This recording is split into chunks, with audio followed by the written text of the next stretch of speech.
If you're into mobile games or you just want to see more of our wacky personalities, then we just started up a new channel called MMOByte Mobile. Go check it out and subscribe. So back in February, I did a video titled the 10 MMORPGs you should totally play in February 2019. I made it very clear in that video that these were 10 games, not necessarily great games, let alone the best games that I thought you should try out as, I guess, more of a way to try out new things. Games you may have overlooked. For some reason, even though it was made evidently clear when I prefaced the entire video with that information, a large portion of you were under the impression that it was my list of the best MMORPGs. Let me tell you right now, it wasn't. This isn't either. The last video and this video are attempts at trying to revitalize older MMOs, obscure MMOs, dead MMOs that are either unique or fun to play around in, or at the very least worth trying. So please do not get the wrong idea. With that being said though, and hopefully being much clearer for everyone now, welcome to my list of 10 MMORPGs you should totally play in April 2019.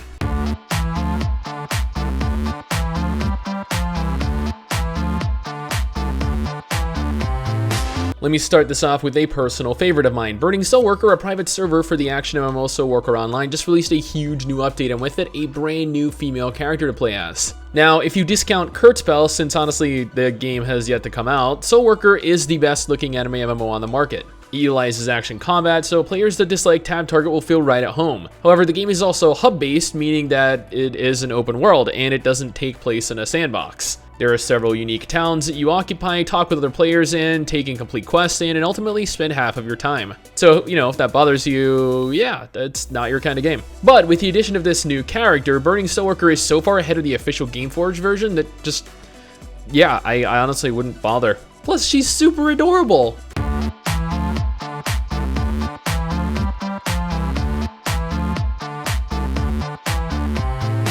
Tree of Savior recently received a large update titled Rebuild. Wiggy actually did a video concerning that update in great detail, honestly, so if you're interested, you can go ahead and check that out. Generally considered to be the spiritual successor to Ragnarok Online, the game utilizes the same sprite-style graphics, albeit a much more modernized version, and it looks more beautiful than pretty much most MMOs out there presently. Combat is a hybrid between action combat and auto lock-on, in so that you possess the ability to aim your skills and attacks, but some long-range abilities lock on to targets automatically. Similarly, the world is also a hybrid between an open-world MMO and a zone instance world, where each zone is actually instanced off via portals, but players can freely roam any area, and it's possible to encounter hundreds of other players out while playing at once. Regions are very linear, however, in the game, although it's somewhat open, doesn't really offer much in the way of exploration.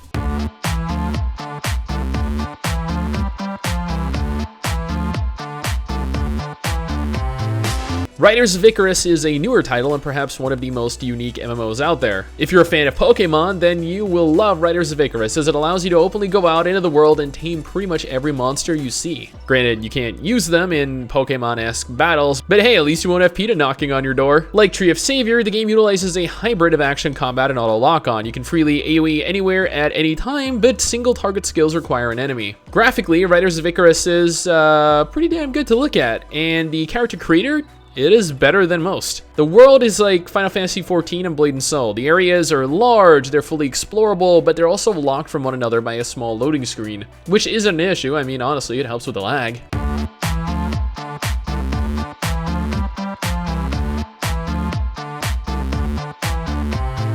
This is an old one. ROHAN Blood Feud is definitely not for the faint of heart. See, back when ROHAN was released, MMOs weren't easy like they are now. Nope. In ROHAN, not only were quests nearly completely pointless because, hell, you get barely any XP from them, but the regions, which are large and very open, are filled with monsters. Monsters that require you kill to level.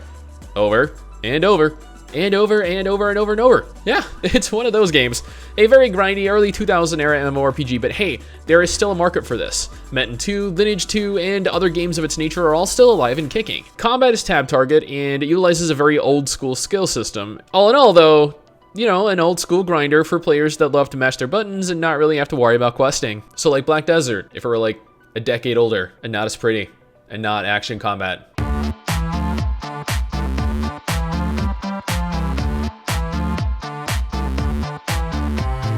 Perfect World, or more accurately, Perfect World International, is a title I have an extensive history with. I played it back in 2009 for 2 years. Yeah, 2 entire years straight. I was a Blade Master on Sanctuary server and ran one of the 3 most powerful guilds, second only to Nefarious. Man, those were good times. Perfect World is a very Chinese-themed MMORPG and perhaps one of the largest scale free-to-play MMOs on the entire market. Its combat is completely tab target, albeit a little slow at times, or at least the original classes were, and graphically, well, I mean, all the new areas added are beautiful. Perfect World probably has one of the 3 most extensive character creators in the entire genre after Black Desert, and well, yeah, it's ridiculous the amount of customization you get from this game. The world?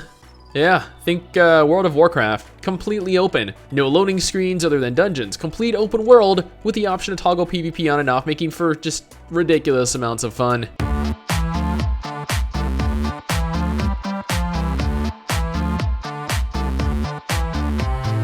If you're a fan of the Monster Hunter genre, or at least Monster Hunter World, for those of you new to the franchise, then you will probably love Monster Hunter Online. It's Monster Hunter, but online, and in Chinese, unfortunately. Yeah, the entire game is in Chinese, and Chinese only, but thanks to fan translations, the English community is quite large. Like every other Monster Hunter game, Monster Hunter Online utilizes action combat, has a diverse weapon system, a very detailed character creator, and instanced off worlds. It functions like Soul Worker, you know, with players existing within a quest hub, communicating with and partying with players you find around. Well, I mean, I guess communicating is too strong a word, more like failing to, since most of the population doesn't actually speak English. Regardless, if you've ever wanted an actual Monster Hunter MMO, Monster Hunter Online is where it's at.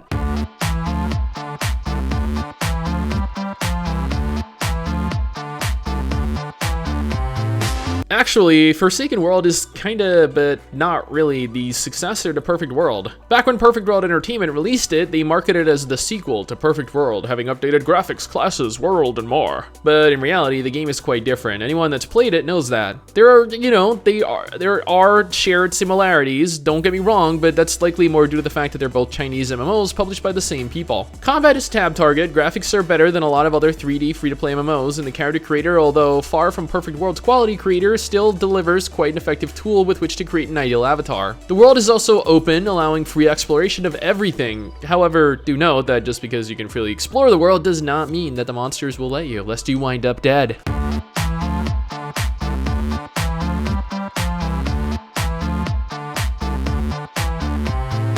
To say that GRANADO ESPADA is unique would be to severely undersell exactly what the game is. Along with Atlantica Online, GRANADO ESPADA is probably the most unique experience you will have in an MMO. The game is one of the most beautiful settings, the Baroque period of Europe, that I have ever had the pleasure of playing through. Combat is unique. It's one of the few MMOs that utilize a real-time strategy environment. You field several characters at once, and then you control where they move and what they do. Speaking of characters, you have access to a few basic ones and gain the ability to unlock more as you progress through the game, ultimately culminating in a huge army that you can choose between. The world is split between loading screens like most MMOs, so, you know, if exploring large open worlds is your thing, then yeah, no.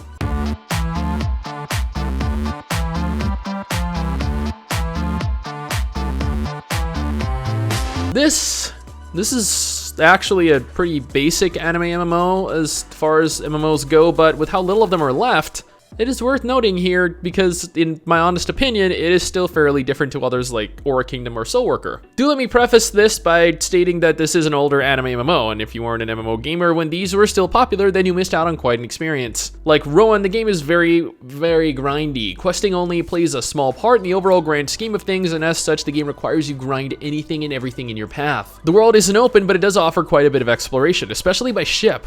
Honestly, not many MMOs let you sail your own ship, let alone an anime MMO, and this feature always interested me. Your ship also has its own levels and skills, just like your character or pet, so, yeah. Combat is tab target, and since it's an older anime MMO, the combat is a little slow, unfortunately. Graphically, though, yes, it does look its age, but it still has its charms.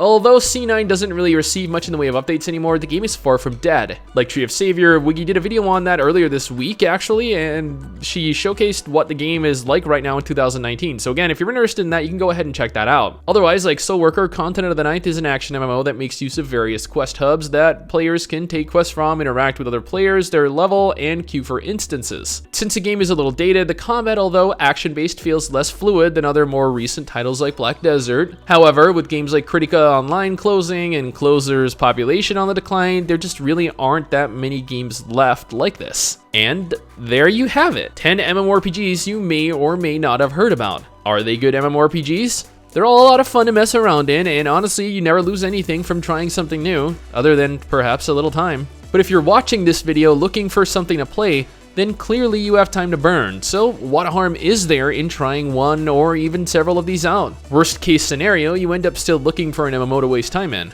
Best case, you find something to actually waste time in. Anyway guys, that is it for me. Thanks for watching. Don't forget to subscribe for more goodness like this, and I will see you all next time. Peace.